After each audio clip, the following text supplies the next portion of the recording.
Ivan welcome back.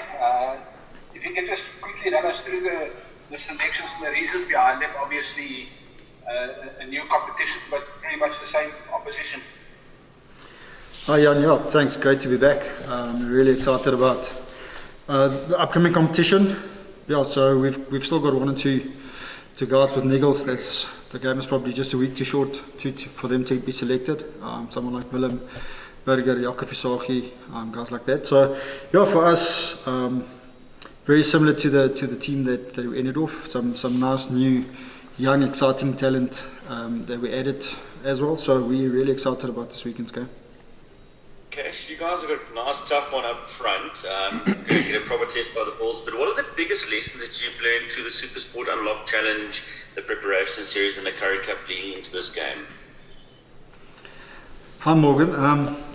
Yeah, I think it's consistency in what we want to do. If we don't get it right, then you get exposed.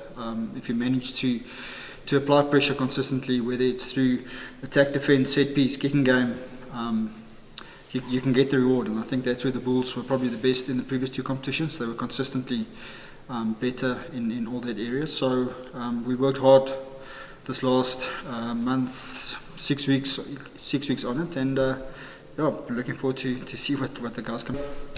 There's losing Elton that's been here for the years. Obviously, there's a little bit of, let's call it, Lions instinct that you might lose out on, but Fred's got great attacking ability, great kicking ability.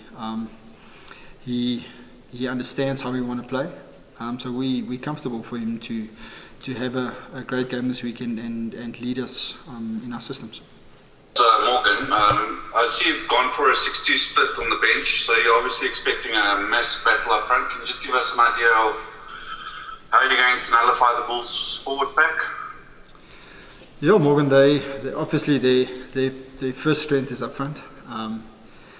They pride themselves in their set piece, being a 7 o'clock kickoff as well. Yeah, we felt that we could stay with them, and hopefully that last 20 minutes with the 6 forwards, we can pick up the tempo of the game. Cass, just on Fred again. You mentioned obviously all the skills you have and stuff. Have you also enjoyed just the way he's actually approached things in training, and how enthusiastic he's been to actually impress the hierarchy?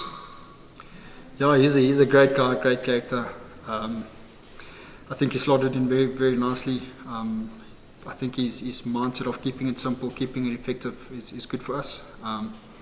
So no fuss kind of guy. What you see is what you get, and I've really enjoyed him. I know that for the Sharks, the Bulls and the Stormers, there's a lot of Springboks, and the emphasis will be on their Springboks because there's a director from SA Rugby. You don't have that number of Springboks in the team. Apart from winning, what is your goals for this competition, and what is your goals for this weekend? Yeah, Jan, that's a great question. I think it's important for us to lay the foundation for what's coming, not just in this competition, but also Currie Cup and Pro Rugby coming, and the year thereafter and the year thereafter. So there's a great excitement within the group to almost start fresh, start again. Even if it's similar opponents, it is a different competition. Seeing the North kicking off last weekend was good, nice, exciting brand of rugby that they're playing.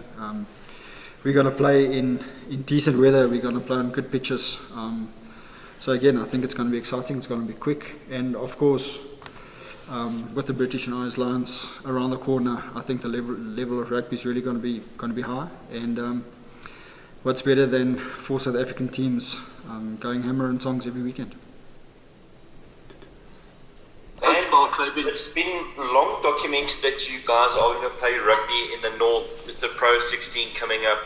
You guys were meant to go and play now in the Rainbow Cup, but it's not going to happen quite yet. But is there a sense in the team that the reality is here, it's starting now, and this is where the next journey for South African rugby starts? Hi there, Morgan. Obviously it was a bit of a disappointment that we couldn't go abroad, but I mean, with the COVID times we've had to learn how to adapt. And I think the team and the squad are just looking forward to be playing again. So, yeah, we're really excited. Sorry, Paul Fabian here. We saw Damien Fenter last night playing a man of the match game for Wits, and he was part of your senior group. You already got exposure during the first set of games. Now you bring in Brandon. Is that a permanent move, or is it just more giving more people chances? I think it's important for the guys to play. We've got guys that haven't played 20 rugby games in the last 3 years. In the first bubble, Mornay really played well for Wits. I think he was man of the match as well. He had really played well for us there. We pulled him in to make a difference for us, and the same for Damien. We released him to go play at Wits, and really chuffed for him to put up a great performance. Question for the coach again. The fact that you're not playing the Northern Hemisphere just yet, how does that impact your squad development? Because obviously there would be certain elements of your game that maybe you want to accentuate when you play the likes of Leinster or Munster or whatever. The fact that you're playing local opposition again, does that impact on the way you want to develop your squad going forward? I think yes and no, Liam, to be honest. Like I say, guys like Sabu, Emmanuel, Franca, I think currently game time is great for them. So whether it's against a tough Bulls team or whether it's a team abroad, game time currently is called for them. I think the how we want to play is obviously a little bit different. Weather is still perfect here. Even if it's a 7 o'clock kickoff, it's not going to be 5 degrees. It's not going to rain. It's that icy cold rain. So I think it will be a little bit different. But through the preparation series and cup, I mean, I think all four franchises played really exciting ball in hand rugby, able to relieve pressure through a good kicking game. So I think we collectively we're building towards it. I think it's going to be a cracker. Coach, I just want to talk about Dan's captaincy, which I recall last year he was going to captain, and I think that game got postponed. How did that decision come about? Is it the permanent decision? And then also just to Dan, what leadership qualities are you going to bring, and how are you going to make? What's the process going to be for those big decisions that you're going to need to make in the upcoming games? I'll go first. Third time lucky for Dan. It's a nice inside joke in the team. So yeah, unfortunately last year the game got called off. Last week didn't happen. So no, we chuffed for Dan. We in a process where we've got a nice senior group starting to develop himself. Someone like Willem, someone like Burger, someone like Ross, youngsters like Vincent, Franca.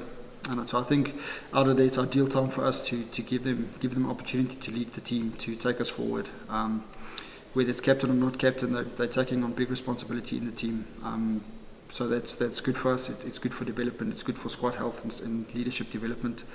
And he's, apart from being really tall and strong, he can give his leadership attributes. Morgan, going back to your question regarding leadership role, we've got extremely good leadership group in the team. So obviously they're going to be helping me, making the right decisions. But yeah, I'm just really looking forward, and I'm extremely grateful for the opportunity. It's a huge privilege for me and my family. So really looking forward to the first game as captain for the Lions. Some of the guys in your squad become a guy like Yanni du Plessis, Evie Falloon, these guys that have played their rugby abroad in the past. Because we saw the Cheetahs and the Southern Kings that adapting to the conditions was one of those things that was really easier said than done. Yeah, definitely. We've got a couple of guys that has played in Europe. Yanni, Willem, Evie, like you've mentioned. So obviously sharing that experiences, sharing that stories, what worked, what didn't work, what to expect, what to not expect is important for us. We pride ourselves on information and be proactive in communication like that. So we did discuss it already, and we did touch on it. Obviously, when we're getting closer to really going abroad, we'll have sessions around that and almost create the correct expectation and also create the real reality. If you go around December, Jan, Feb, what does 2 degrees or what does -2 feel like? It's difficult to emulate that in Joburg, where it's really actually awesome weather to play it. But the reality of the mental prep and how to go about it, little tricks and hacks that work and don't work, we're looking forward to get that wisdom from him. Yeah, just sort of like an interesting sidebar, having the two Chituka brothers, in the match squad and stuff. I mean, we saw last year with Vince, how he really, made his mark at senior level and stuff. But just in terms of Emmanuel, there was consensus among a lot of people that he was arguably the best forelock, in the under-21 competition last year. Just how impressed have you been with his development, and what attributes are exciting about him as a lock? I think they're blessed. The Chitukas are blessed with great athletic genes. Both are great athletes. Big men, still young in their physical development. They're only going to get bigger and stronger and quicker and faster and fitter. Emmanuel is tough, like Vince. Exciting with ball in hand, physical in defence. First proper senior cap for him, but yeah, may it long continue. May have an awesome career. We're looking forward to let him play, feel the experience. I think him and Vince is going to bounce off each other nicely. Should be a lot of energy between the two of them, which is good for us in terms of work rate and physicality. Thank you. Thanks everyone. Thanks, guys.